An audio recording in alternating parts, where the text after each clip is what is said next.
Et yo Nakama, c'est Alexandre, j'espère que vous allez bien les gars. Aujourd'hui on se retrouve pour une vidéo review analyse totalement folle et je dis bien totalement insane à propos du chapitre 52 de Boruto. Un chapitre riche en rebondissements, en révélations, en infos et surtout en secrets qui tournera forcément autour encore une fois du combat entre Ishiki et Naruto. Naruto justement qui vient d'éveiller avec Kurama son mode ultime appelé le mode Baryon qui est hyper intéressant et surcheaté. Le mode Baryon les amis qui va vraiment hausser le niveau par rapport à tous les modes précédents du chakra de Kyuubi que Naruto possédait depuis déjà bien longtemps, qu'il maîtrise et aussi par rapport à tous ses pouvoirs qu'il avait. Un mode Baryon qui va simplement servir à consommer sa vitalité de part et d'autre avec Kurama. Tous les deux vont donc perdre leur espérance de vie, leur vitalité et leur chakra jusqu'à ce que l'un d'entre les deux finisse par mourir et du coup par s'éteindre, laissant l'autre totalement démuni, soit Naruto orphelin de Kurama, soit simplement Kurama qui va décéder parce que Naruto va subir le même sort. Et forcément, même si on sait que Naruto a une grande vitalité, surtout une grande réserve de chakra par rapport au sang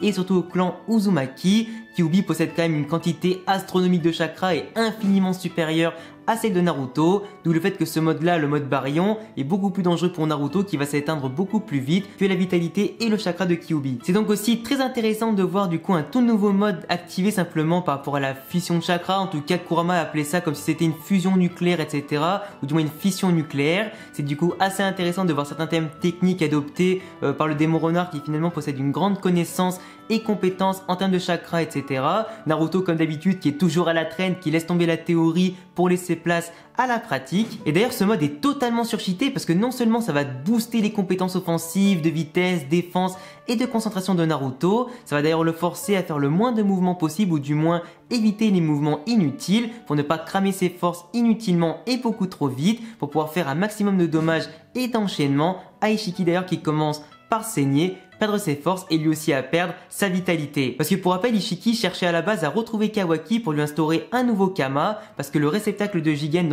avec lequel il a fusionné ou du moins pris le contrôle a totalement perdu sa vitalité. Il lui restait déjà de base plus beaucoup de temps et on vient d'apprendre que le mode Baryon de Naruto et de Kurama volait aussi la vitalité de tout ce qu'il y avait autour d'eux et aussi des adversaires qu'ils vont frapper et enchaîner. Du coup d'un côté on est aujourd'hui les amis dans une position de course contre la montre entre Ishiki et Naruto qui va puiser dans ses ressources mentales, physiques et spirituel pour tenir le plus longtemps possible et abattre son adversaire en premier avant de mourir soi-même. Du coup Ishiki en tout cas a un temps encore plus précieux que Naruto parce que lui peut chercher Kawaki encore à Konoha s'il arrive à terminer le combat entre Boruto, Naruto et Sasuke assez rapidement, même si là il est assez touché, qu'il est très blessé avec les enchaînements de Naruto et de Kurama, le temps va lui manquer. Sasuke d'ailleurs qui ne comprend absolument pas ce qui se passe parce que de base Ishiki il est dominé totalement à 1 contre 3. Aujourd'hui Naruto développe un nouveau mode dont on n'avait jamais entendu parler, dont même Naruto de base n'en avait pas entendu parler. Il est totalement choqué parce qu'il est en train de voir en tout cas le fait que Naruto prend largement le dessus en 1 contre 1 sur Ishiki. D'ailleurs Sasuke, petite théorie qui nous cache aussi sûrement un petit power-up caché, lié pourquoi pas à une armure de Susanoo comme certains collègues youtubeurs en ont parlé déjà, pourquoi pas un nouveau pouvoir du Mangekyo ou du Rinnegan qui reste encore pourquoi pas à se développer. Et si je peux rajouter aussi mon propre avis, il y aura pourquoi pas un tout nouveau jutsu que Sasuke aurait pu développer en partant en voyage ou simplement peut-être un jutsu interdit pas encore révélé. Boruto aussi d'ailleurs qui est totalement inconscient, qui pour rappel s'est fait casser le bras au dernier chapitre et qui était vite fait conscient quand il a vu son père se battre en 1 contre 1, qui le voyait perdre en vitalité et en chakra au bout d'un moment. Il s'est ensuite évanoui jusqu'à l'arrivée de Kawaki qui a fait en sorte qu'il se réveille et active son Jogan et qui a peut-être réveillé aussi à l'intérieur de lui son Kama avec certainement le chakra des Otsutsuki de Momoshiki qui va commencer à prendre de plus en plus le contrôle du corps de Boruto, peut-être jusqu'à le remplacer pour achever Ishiki dans les prochains chapitres. Du coup le rôle de Boruto pour l'instant est encore assez faible, il s'est quand même fait casser un bras, du coup ça va être compliqué pour lui de vraiment se mettre en évidence, à moins que Momoshiki du coup ne puisse le réparer en prenant le contrôle du corps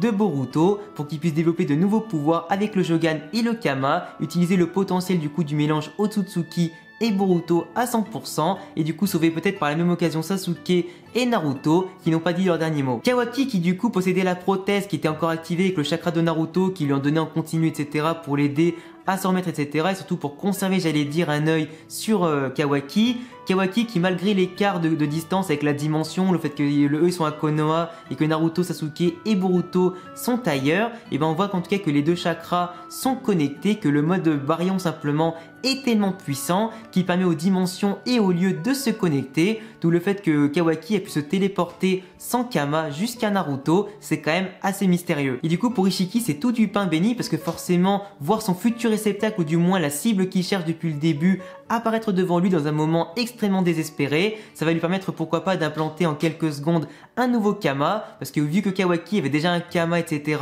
on sait que son corps est déjà un réceptacle, ça devrait prendre que quelques secondes simplement pour pouvoir lui en replanter un assez facilement, d'où le fait que Ishiki aura cette fois-ci une porte de sortie pour revivre en Kawaki, se l'approprier et pourquoi pas revivre plus tard. Du coup le combat contre Ishiki est encore loin d'être terminé, on sait aussi que Naruto en mode baryon, comme je le disais, économise ses forces, il essaie de faire le moins de mouvements inutiles, il frappe de toutes ses forces Ishiki pour lui causer le plus de dommages possible, lui voler sa vie, surtout réduire son espérance de vie, qui finit par cramer autant que celle de Naruto, pour laisser pourquoi pas pour l'instant que Sasuke et Kawaki en pleine possession de leurs moyens. En tout cas c'était un chapitre extrêmement plaisant, après on peut forcément théoriser sur la suite du combat, mais là pour l'instant on n'a pas encore assez d'éléments pour la suite des choses. Il est clair que Kawaki en 1 contre 1 il pourra rien faire et qu'il risque d'être malheureusement de nouveau avec un Kama, parce qu'il me semble, si je dis pas de bêtises, que lorsqu'on voit la future ellipse du coup entre Boruto et Kawaki, celui-ci a retrouvé un Kama, du coup à mon avis ce sera maintenant ou un petit peu plus tard qu'il va le retrouver à cause d'Ishiki,